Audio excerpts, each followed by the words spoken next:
Welcome to the Ernie Chambers Show.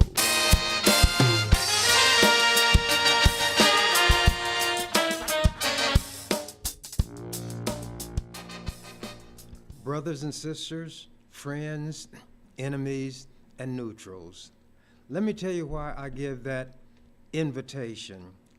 I don't care who you are. I don't care about your race, your color, your ethnicity, your sexual orientation, your politics. None of that means anything to me. What I'm saying is if you are watching, I welcome you. And I don't have any way of knowing whether one person is watching, 1,000 people are watching, or 0 people are watching. When I agree to do something, the burden, if you want to call it that, is on me to do what I promised to do, regardless of what anybody else has done. And this principle has served me very well because I do not get discouraged when I don't have a lot of company along with me when I'm doing something that is difficult or controversial. As some people know, maybe a lot of people, I wish all knew, March is Women's History Month. And I could not let this month go by without commenting on it. You know they have what they call Black History Month. They used to call it Negro History. Women have played a very, very important role in everything that has happened in the history of the world. No matter how great a man is, whether it's Jesus Christ, Julius Caesar, or anybody else, they wouldn't be here had it not been for a woman. So that's why the Native Americans refer to the earth as Mother Earth. She gives birth to everything living, and in the natural world, non-living. Some people, however, attribute or ascribe to what we call inanimate objects a soul or a spirit or an essence which is unseen, unheard, unfelt, but goes beyond just the physical, corporeal form of that object. Let me get started. White men in America control everything, always have. They feel like they always will. Well, in the retail industry, women had made strides during the times when people were pushing for what they call affirmative action. As women CEOs, chief executive officers, leave through retirement or whatever, they're being replaced by men. And I'm just going to read a couple of paragraphs from an article just a few days old. Over the past 12 months, 39 retail CEOs, 12 women and 27 men, have been replaced, and in the process, 6 fewer women were appointed as replacements. That was said by John Long, Korn Kerry's North America retail sector leader based in Dallas. Quote, "It's hard to take a 12-month view and be declarative, but women are losing ground," Long said. "The recent experience is worth watching. While retail CEO tenure averaged almost 6 years overall, women's spans were almost 2.5 years shorter than men's," Long said. "We have to look at a longer time horizon. When white men are forced, one way or the other, to stop being so unjust, they're like a crouching beast, crouched, muscles bunched and tensed, ready to spring at the least opportunity to turn the clock back to where it was and where they feel comfortable. That's happening in the retail sector, and these CEOs primarily are white women. So the more things change, the more they remain or become the same. Here I have before me a copy of a resolution when I was in the legislature. It was enacted March 8th, 2018. it was numbered Legislative Resolution 341. 1. Whereas March is Women's History Month and is a time to celebrate the significant contributions women of all races, ethnicities, and backgrounds have made to the world. And whereas women play a critical role in the vitality and diversity of our communities and are essential to ensuring Nebraska is well represented, and whereas while the 20th century was a pivotal time of growth for women entering politics, women remain underrepresented in male-dominated fields, thus providing opportunities to support women in public office is imperative. And 4, whereas recognizing women in public office will bring awareness to the fundamental necessity of their work and will inspire other young people to serve their communities. Now, therefore, be it resolved by the members of the 105th Legislature of Nebraska, second session, that the legislature recognizes March 19th, 2018 as Celebrating Women in Public Office Day and calls upon the people of this state to unite in supporting the success of women in public office. Now, you can subtract, excuse me, 18 from 24. In the 6 years since this resolution passed, would you say that a substantial or remarkable number of women have influxed into politics, whether at the city, county, state, or federal level? People call me a pessimist. I say a realist. I say no. Women are still on the downslope everywhere. Every man should consider this. We should love women because each one of us was born in bed with a woman. And beyond that, as Sojourner Truth pointed out to Frederick Douglass when there was a debate of some kind or other going on, God and a woman produced your Jesus Christ.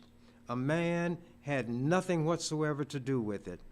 You can give all of the rational arguments, but if white men were rational, we wouldn't have the discrimination that they trigger against especially black people of both sexes. But everybody they can take advantage of, they will. Is this every white man? Of course not. But it has to be a substantial number for the entire nation to be infected with this evil. Now, I'm going to read something that might be strange to hear coming from me because of the misperception people have about me. I always said in the legislature, I am the defender of the downtrodden. I don't care about race, religion, sexual orientation. And there seems to be so much concern about what happens in between people's legs that I told my colleagues in the legislature, you need to get off crotch watch and give your mind to something a little higher up on the anatomy, the heart and the mind. Did it do any good? Is a pig's rump beef? Abigail Adams lived to be 74 years old. She was born in 1818 and died 74 years later. She was born in 1744. Now, this woman was married to the second president of the United States, John Adams, and she was known for writing letters, and there have been gatherings and collections of them. I'm just going to read a few things. Writing to her husband, in the new code of laws which I suppose it will be necessary for you to make, I desire you would remember the ladies and be more generous and favorable to them than your ancestors. Do not put such unlimited power into the hands of the husbands. Remember, all men would be tyrants if they could. If particular care and attention is not paid to the ladies, we are determined to foment a rebellion and will not hold ourselves bound by any laws in which we have no voice or representation. That was written to John, March 31st, 1776. May of that same month, of that same year, writing to John Adams, whilst you are proclaiming peace and goodwill to men, emancipating all nations, you insist upon retaining an absolute power over wives. But you must remember that arbitrary is, like most other things which are very hard, very liable to be broken. And notwithstanding all your wise laws and maxims, we have it in our power not only to free ourselves, but to subdue our masters, and without violence throw both your natural and legal authority at our feet. May 7th, 1776. Deliver me from your cold, phlegmatic preachers, politicians, friends, lovers, and husbands. In other words, no matter what label a man wears, they're all cut from the same cloth. That was written to Johnny August 5th of 1776. Then, the next letter that I'll read from, if we mean to have heroes, statesmen, and philosophers, we should have learned women.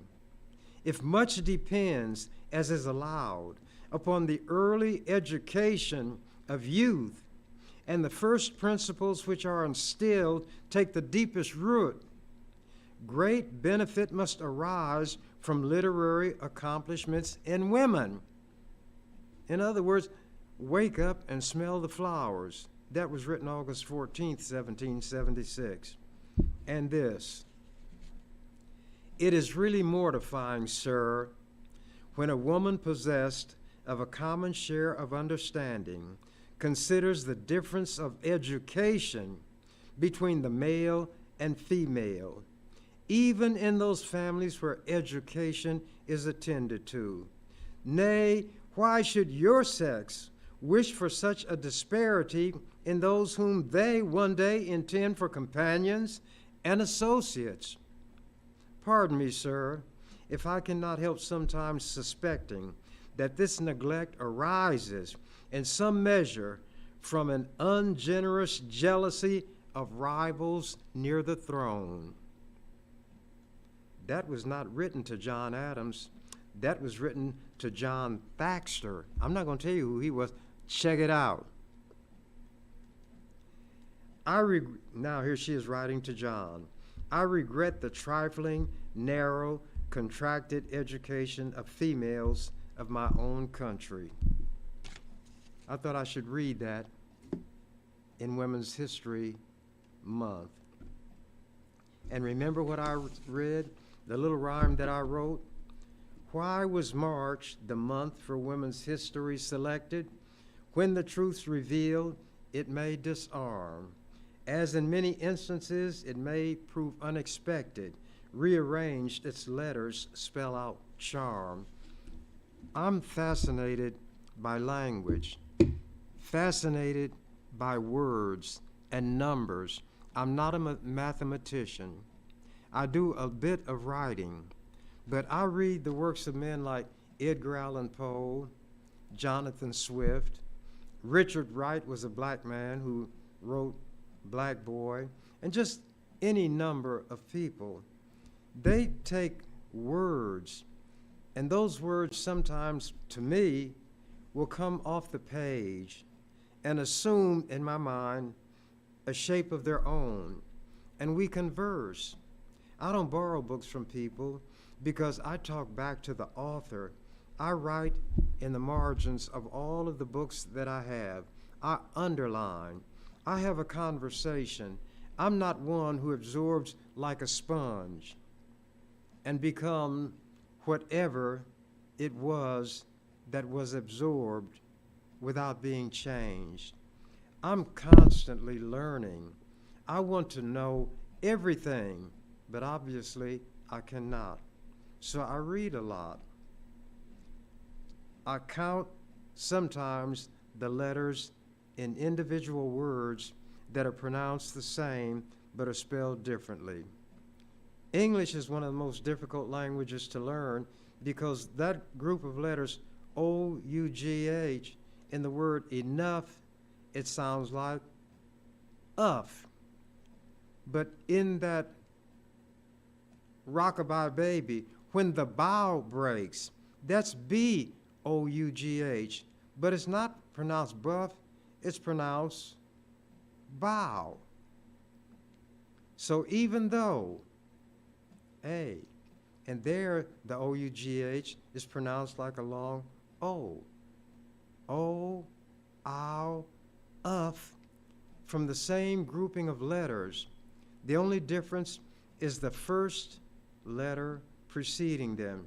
How difficult would a language like that be for somebody whose language it is not? English is one of the most difficult languages to learn. Excuse me. Now I'm going to read something that goes to efforts I put forth to maintain a dignity for the legislature as an institution. I wanted us as lawmakers to respect the law. As a member of the legislature, I would tell them, this is not my legislature, it's yours, but I respect it more than you do. I came here because the people in my community wanted me to be here. From the time I was in my late teens, black adults came to me for advice and assistance. I would appear before the city council. I would go down to the police station when people had been arrested. You might call it foolhardy, but I just didn't have any fear. But I was very disgusted and upset with the things that were done to black people, and it didn't matter whether we had a lot of money, whether we had education, whether we were threadbare or wore the finest threads. If you were black, get back. And the irony was that I knew people as pale as those who were called white, but they were referred to by the N-word and treated like the so-called N's were treated, and were referred to as Negroes. So some of that was confusing to me when I was younger. So one thing that allowed me to remain sane was to come to the conclusion that grown people are crazy. And what I had to do was figure out for myself what made sense. But if I wanted to survive and not get, as old people would say, knocked into the middle of next week, having been dealt with all their lives, and their forebears having been dealt with all their lives, violence inflicted by white people on them on whim. Those who are beaten seem to develop a desire, an urge, or an inclination to become beaters. So self-preservation was inbred in me early in life. I knew, although this is not the way I formulated it, I heard this expression much later, but I remembered it. A still tongue leads to a wise head. But for me, a still tongue leads to an unbroken head. So if I didn't want to get, as older people say, knocked into the middle of next week, I knew when to keep a still tongue in my head. But as I grew up, I didn't have the fear that some had, because I thought some things just shouldn't happen to anybody, and certainly not us, when we hadn't done anything to anybody. The idea of being inferior, that word was not known to me, but I experienced as a child in grade school what being in that status meant when the white teacher, whom my parents taught me to respect, read Little Black Sambo, that vicious tale that demeaned, degraded, and disparaged us, read to me and the class. I was the only black child there, by a white teacher my parents taught me to respect, and was laughed at. I didn't cry, but I felt deserted, and this teacher knew that I couldn't fight back, that I didn't know how to fight back, and she did that to me, and I'll never forget it. And I think that may be, old people had an expression, that child is marked. It marked me. And maybe that's what gave me a kind of determination that other people don't have. I can think back, and I don't feel the pain the same way now that I did as a child, but I'll never forget it. And I don't want any child, I don't care whose child it is, to have that feeling that I had, no matter what the source of it would be. For some reason, little children are now attracted to me, and a guy had written an article and said, Chambers is a magnet for young people. In the past, I've mentioned photographs that people wanted me to take with their children, so I'm not going through that again. But anybody who I see abusing children is somebody who bears watching. But among the least, the last, and the lost, who are my constituency, the children play a prominent role. Jesus had a way with children, and his disciples were like most grown people are now when it comes to who's going to get the attention of somebody important.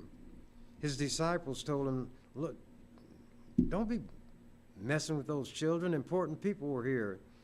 And Jesus said words to the effect, these children are very important. Unless you become as little children, you shall in no wise enter the kingdom of heaven. He who offends one of these, my little ones, it were better for him that a millstone be tied around his neck and he be drowned in the depth of the sea. So if I see somebody abusing children, that person bears in my mind what people call the mark of Cain, the mark of one who has not yet done it, but very well may be a murderer. White people create images and symbols to impose on other people, but those things mean nothing to the white creators. These white people in Nebraska have what they call a constitution. Oh, but by the way, while I was growing up, I learned by heart much that's in the Bible. Memorized long passages, not just in the Psalms. Everybody knows the 23rd Psalm. They know of it if they don't know it. But I picked up some principles along the way. And here's something interesting. While these idiot white people who call themselves Christians are banning books because they say they contain sex and so forth, that's good. I wish they could ban all the books and the Bible would be banned. The Bible describes rape, murder, incest. Look up Absalom. He raped his own sister. Some people who study languages look at the part of the scriptures that describe the relationship between David, who became the king, and his good friend Jonathan. The same word that described love between a man and woman was the word love used to describe the relationship between David and Jonathan. But these white people say, well, but that, because they don't want to face this truth. What somebody does in their bedroom is no business of mine. I wouldn't put my ear to anybody's bedroom door, and I wouldn't put my eye to their keyhole, because it's not any of my business. And as I say, they ought to get off crotch watch and mind their own business. But their Constitution is supposed to be the fundamental law of their country when it's the U.S. Constitution, of the state when it's the state. It's the foundation, and everything is erected thereon. The laws are like buildings constructed on that foundation. I wanted that Constitution to be respected, so when senators brought laws, potential laws, I would examine them and I would analyze them, and I would show them that there were parts in it that was unconstitutional and that it should change. Sometimes they accepted it, sometimes they didn't, because they were carrying legislation for lobbyists who paid them, and they were supposed to get it enacted in the way that it was written. So they just had a battle on their hands with me. They brought, in a state like Nebraska, where everybody maybe who's white out in the country got a shotgun and will hunt anything moving. But they wanted to put into the Constitution, because some dumb senator went to Minnesota and saw where they put in their Constitution a provision to protect hunting, trapping, and fishing. They wanted to put it in the Nebraska Constitution. I said, that's stupid. And then with a little research, I saw that somebody had attempted to do it when the U.S. Constitution was being written, and it was ridiculed and laughed. They said, well, I won't go through that. It'll take too much time. But I said, in a state like Nebraska, there will be no laws against hunting, trapping, as cruel as it is, or fishing, as cruel as it is. How would you like somebody to hold your head under the water and not let you breathe? You wouldn't like it, would you? And if you made an inhaling movement or motion, you'd suck water down into your lungs, and if enough got in there, you'd die from suffocation. You don't die from drinking too much water, you die from not getting enough oxygen. What do you think happens to a fish when you take that fish out of the water? When the water passes through the fish's mouth and the gills, it picks up oxygen. In other words, that's the way it breathes. When you take it out of the water, it dies from suffocation. That's why if you drop a fish on the ground, it flops, and people love to watch that. Well, maybe if fish were in charge, they'd love to see you have your head held underwater, and they hold your fish and watch you struggle to try to get air. I thought all these were God's creatures, huh? But anyway, because I'd given an affirmation that I would uphold the Constitution, to me that meant keep it from being minimized, degraded by nonsensical things being put in it. So I fought tooth and nail, and I thought the best way to fight against an amendment like this that they were offering, hunting, trapping, and fishing, I offered amendments of things that should be hunted, things that should be trapped, things that should be fished for. Here was one, and I'm going to read this. Hunting for Amelia Earhart, salvaging the Nebraska Constitution. In 2005, a few years ago, they had a debate on an amendment to propose to the Constitution to prohibit any law that would abolish hunting, trapping, or fishing. So I offered amendments of things that should be hunted for. Excuse me. On April 21st, 2005, during extended legislative debate by which I, for the third time, derailed an ill-advised attempt to befoul the Nebraska Constitution with an amendment to, quote, protect, unquote, hunting, fishing, and trapping.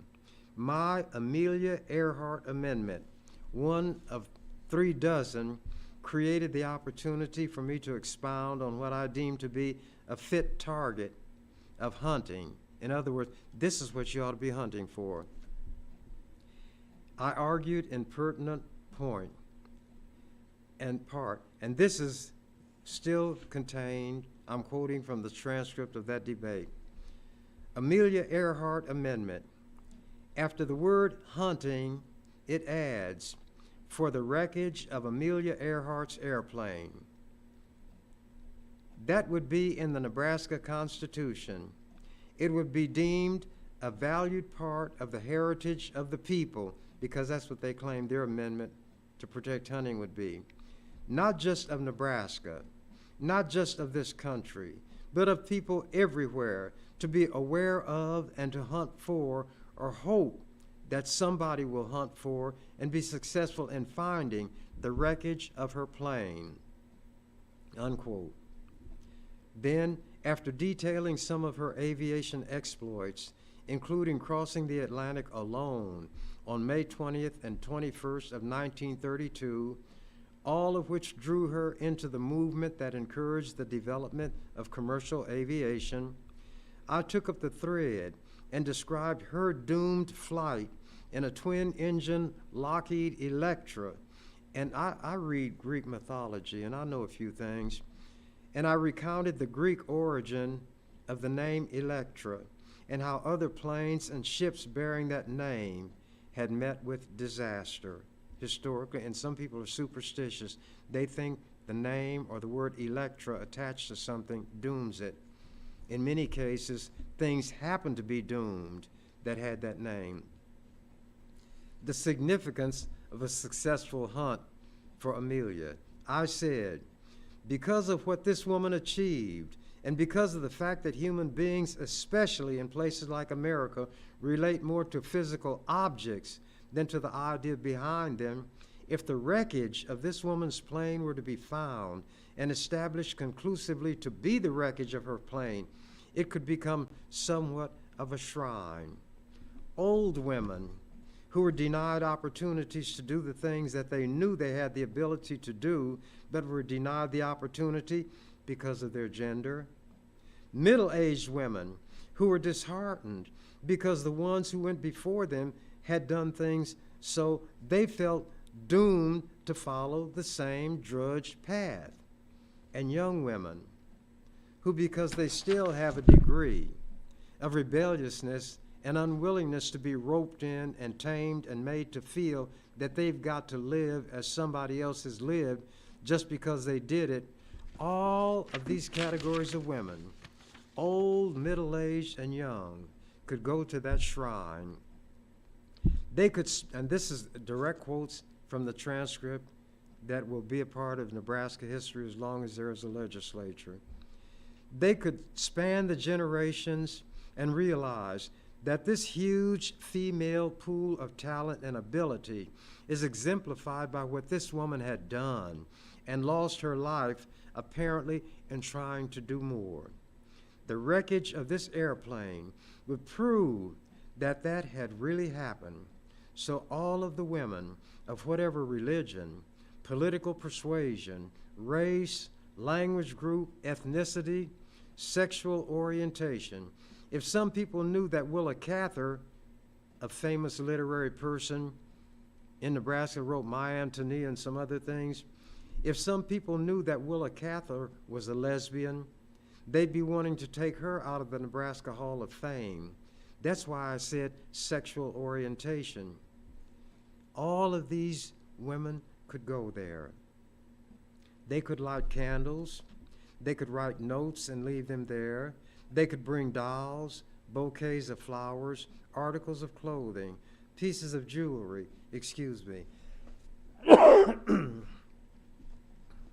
anything that they felt they wanted to leave at that shrine to recognize and acknowledge what this woman had done, and to try to keep alive the spirit that she manifested, and walk away from there refreshed in their own spirit, stirred in their minds, inspired in their hearts, and determined to show what women as a united force can do, unquote.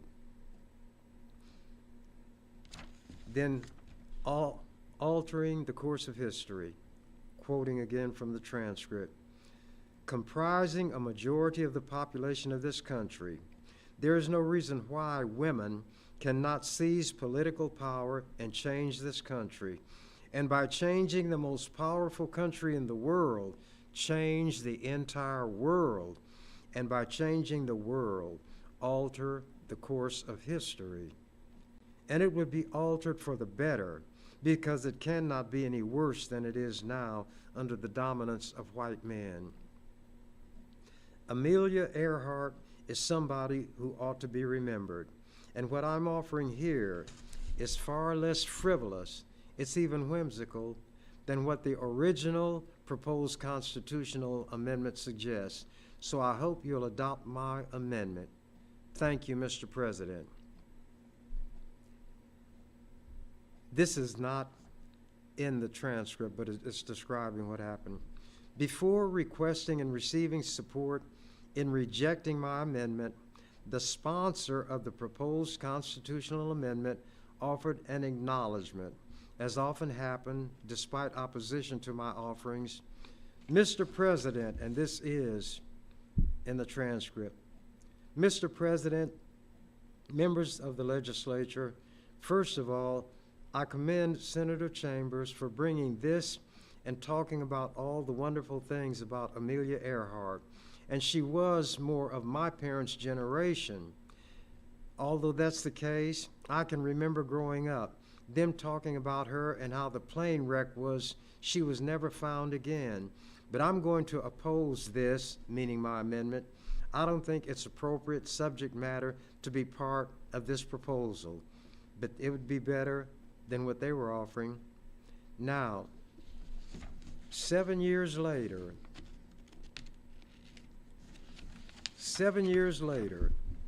July 23rd, 2012, this is what was written by the Omaha World Herald, and it carried an Associated Press article headline, Earhart Mystery End, near end with a question mark. The caption under an accompanying photo says, quote, underwater robot will aid hunt for Amelia Earhart's plane. The piece details a $2.2 million expedition to a remote island in the Pacific nation of Kiribati, quote, where they hope to find the wreckage of her Lockheed Electra, unquote, in nearby waters.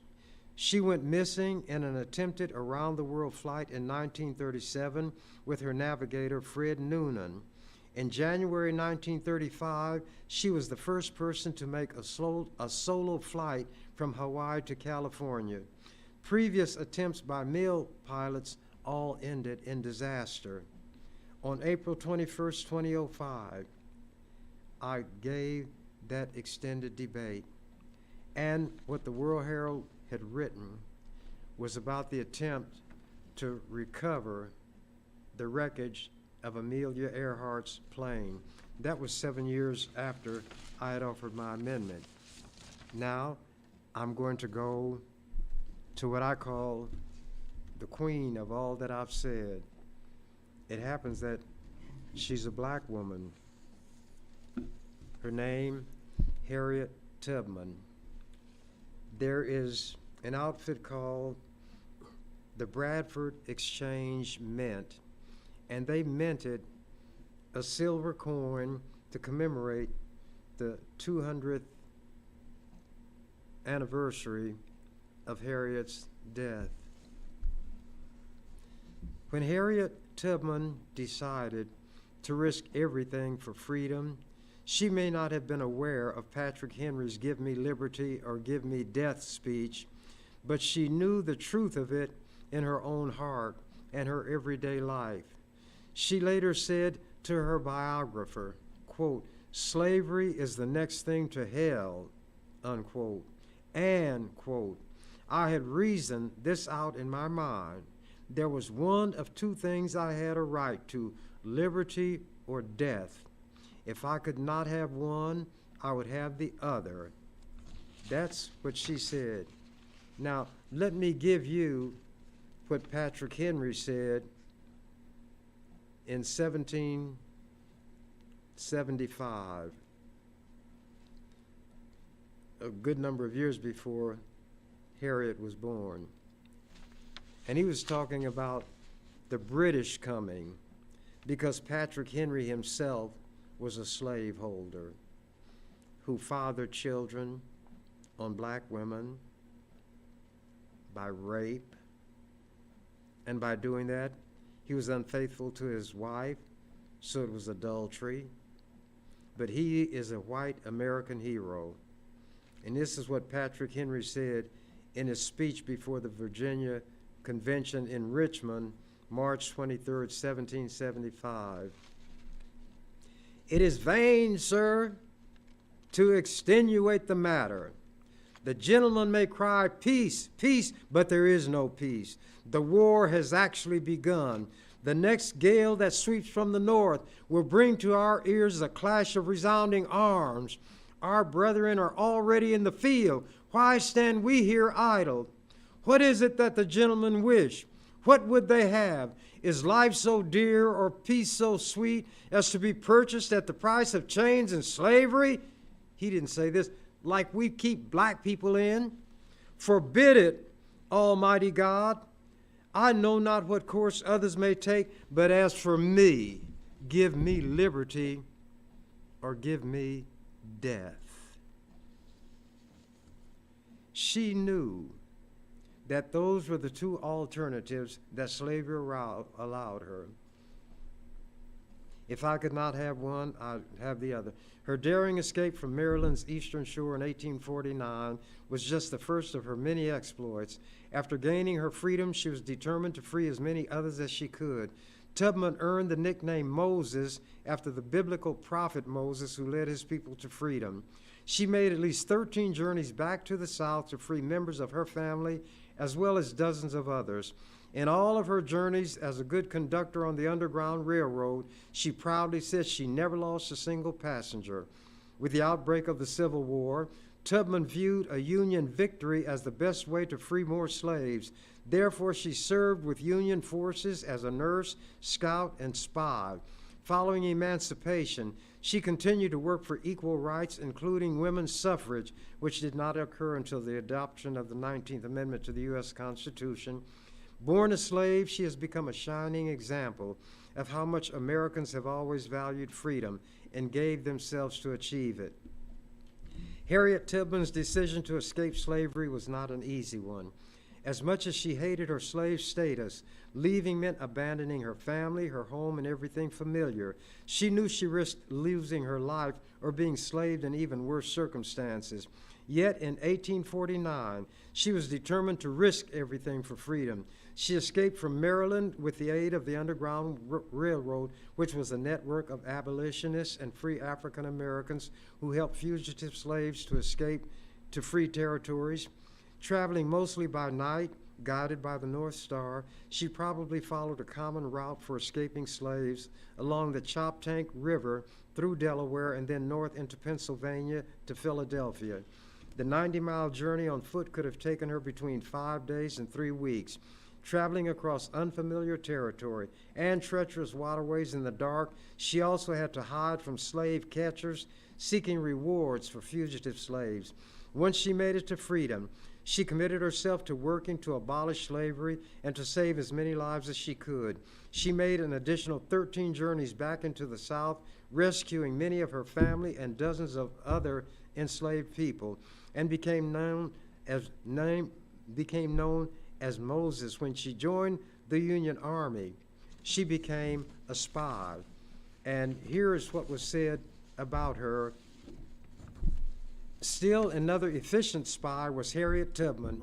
She was an escaped slave and one of the most daring of all. Before the war, she aided slaves to escape.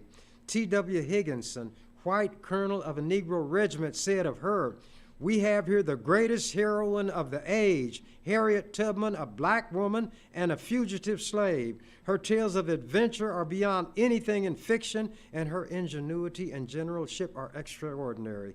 She had a reward of $12,000 offered for her in Maryland and will probably be burnt alive whenever she is caught, which she will probably be, first or last, as she is going again and again.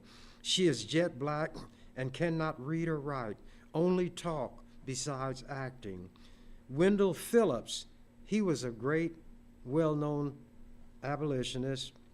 Wendell Phillips, in an outburst of admiration, called her, quote, the best and bravest person on this continent. Then General Sexton, to whom she gave valuable information, praised her zeal and courage.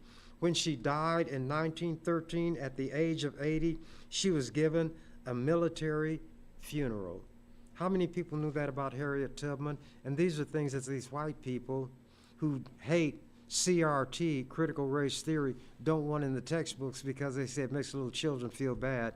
Now, I'm not an artist. I'm a drawer. And I made a sketch. There's a guy named Billy Joel, I like his singing. He sang a song called Piano Man. He said this guy he played the piano, and these people came around him. And one guy came to him and said, play me a song, something. Play me the song, tune of a melody. I can't really call how it goes, but it's sad and it's sweet, and I knew it complete when I wore a younger man's clothes. I drew this when I wore a younger man's clothes. You probably cannot see it well, but that was my vision of what Harriet Tubman would have been like. And they said there was one time they were on one of the journeys back, and this brother got tired. His feet were hurting, and he was scared because it was now night, and sometimes they could hear hounds baying, and they didn't know whether they were barking because they're out hunting or they were on their trail. So he said, Sister Harriet, I can't go on. I got to go back. She said, you will not go back. You will go on. He said, but Sister Harriet, I can't go back. She reached inside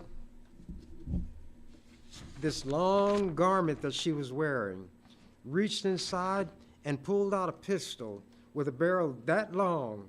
And to this brother, the opening in the barrel looked that big, and she put it against his nose. She said, you gonna be free or you gonna be dead? He said, Sister Harriet, I think I'm gonna be free. And that's what happened. He wound up reaching freedom. There are so many things about our people that have been kept from us, that will be kept from us, that we need to speak out. And when I was in the legislature, I constantly gave them lessons in history, constantly talked about black people who had done great things and not been acknowledged, talked about white people who worked with black people who even during those days, they ran a risk by associating in such a way. But even with all of that, there were some white men and white women who joined us in our struggle. So we, who are the most oppressed people in this country, the most oppressed who have ever been in this country, have to realize that as much as white people in general might have contempt for us and mistreat us, we still have to find it in ourselves to judge each person individually and treat them based on how they deal with us. So I keep an open mind toward everybody. Nobody can treat me better than I will treat them. But I say this for us, white people in general dislike and will discriminate against us in general. If such were not the case, all of the barriers based on race would be eliminated. That's not going to happen during my lifetime. I've only got a few days left, not 24-hour days, but I could have just a few 60-minute hours left or 60-second minutes left for all I know. But they say in the Bible, the years of a man's life are 70. A score is 20 years. 3 times 20 is 60 plus 10 is 70. I'm 86, so I'm living on borrowed time, or I'm living on time that somebody who died ahead of time left to me. The fact is that I'm breathing, I'm living, I'm conscious. And the reason I worked so hard when I was in the legislature to help other people regardless of race, religion, sexual orientation, or anything else. I am the most selfish person in the world. I am extremely uncomfortable when I'm in the presence of somebody suffering unmerited harm. So, with all due respect to that person who's being harmed, my selfishness impels me, in order that I might have peace of mind, to help that person. So I help the least, the last, and the lost. Not to be noble, not to be praised, but for my own peace of mind's sake. But for those out there who need something else, if you claim to be a Christian, based on what that supposedly means, and you believe what's in the Bible, you claim to, what about love your neighbor as yourself? Do unto others as you would have them do unto you. What about all of those things? But instead there's whooping, there's hollering, there are cutthroat preachers who will filch money from the widows, who will take food from the orphans, so to speak, and not be an example of what it is they preach. I may not be a good example in some people's mind, but other people's judgment doesn't mean anything to me. I have one true friend, and that friend is deep down inside of me. And that friend knows me like nobody else does. I can't pull the wool over his eyes. I can't trick him.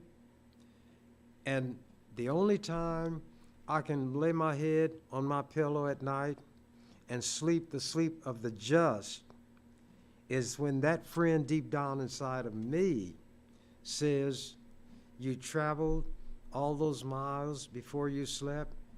You had promises to keep, and those promises you kept.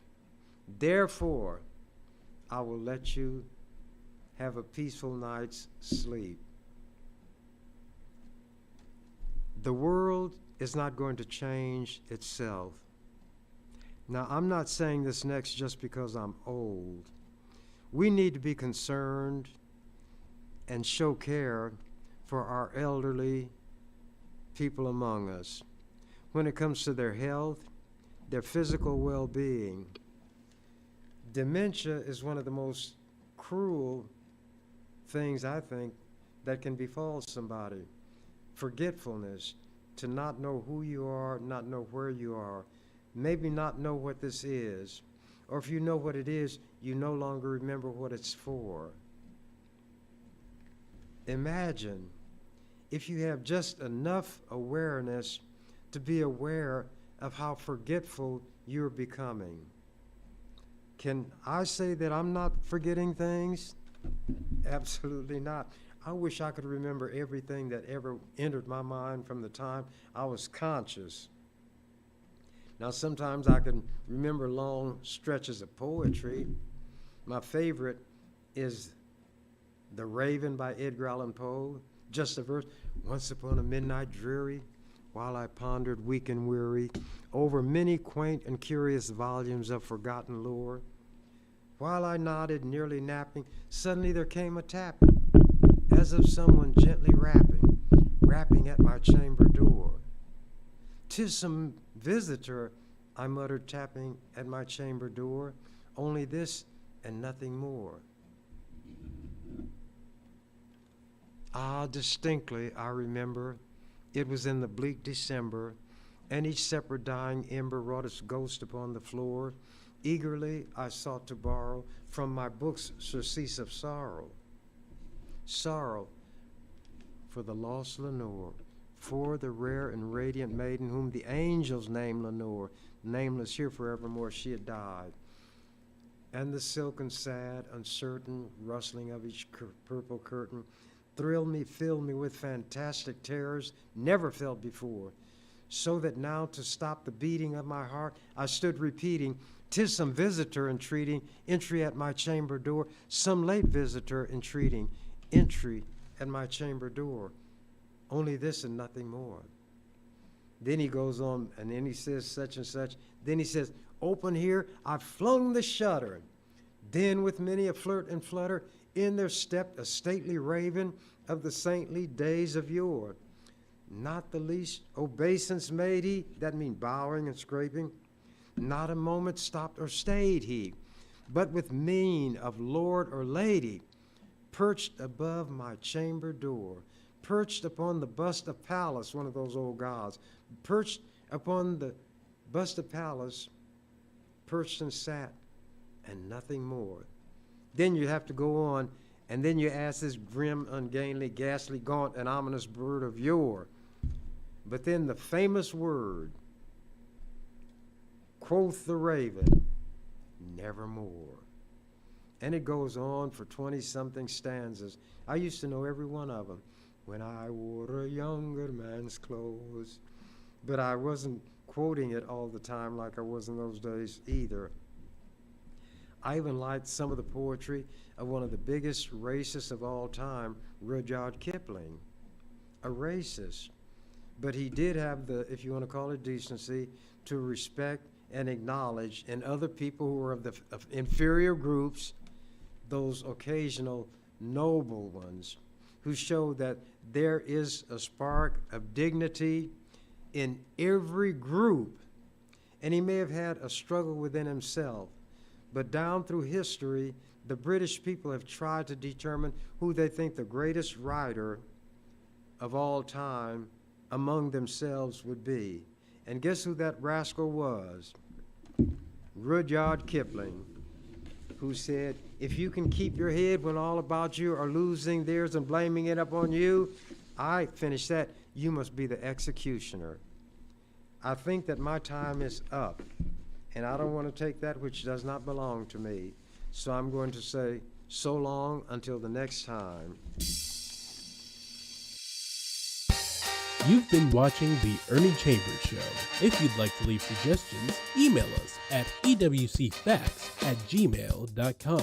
That's ewcfacts@gmail.com. This is an EWC Communications production.